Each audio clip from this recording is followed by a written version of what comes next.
Les rencontres du Conseil des Béninois de France avec les institutionnels se sont poursuivies ce lundi 9 janvier 2023.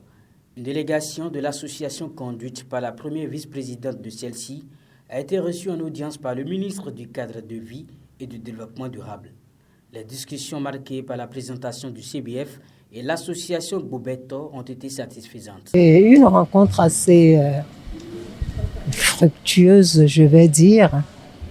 Il a pris le temps de nous écouter et nous aussi, nous avons pu lui présenter notre fédération déjà, qui est donc membre du Forim.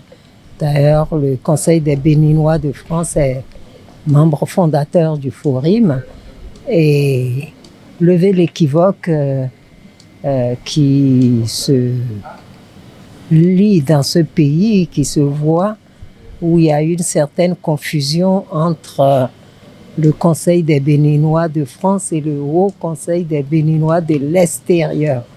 Donc on a bien précisé qui nous étions et donc c'est passé. Et après,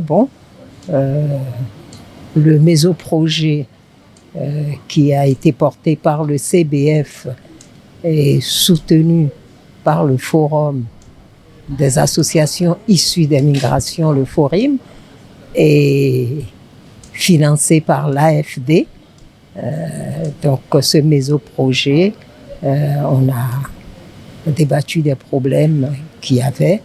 Évidemment, les représentantes de l'ONG étaient sur place. Je ne dirais pas les représentantes puisqu'ils étaient deux. Les représentants de Gbobeto. L'association Gbobeto était sur place et donc on présentait leur structure et le projet aussi en quelque sorte qui se déroule sur la ville de Porto Novo, ville propre, et qui ont pu parler aussi un petit peu des difficultés qu'ils rencontraient sur place. Les doléances en faveur de l'association Gbobeto, soumises et des promesses faites par l'autorité ministérielle, la directrice de l'association s'est dite comblée. Le ministre s'est montré très à l'écoute vis-à-vis de nos besoins. On s'est senti vraiment entendu, notamment au niveau des blocages institutionnels qu'on rencontrait dans le cadre de nos partenariats.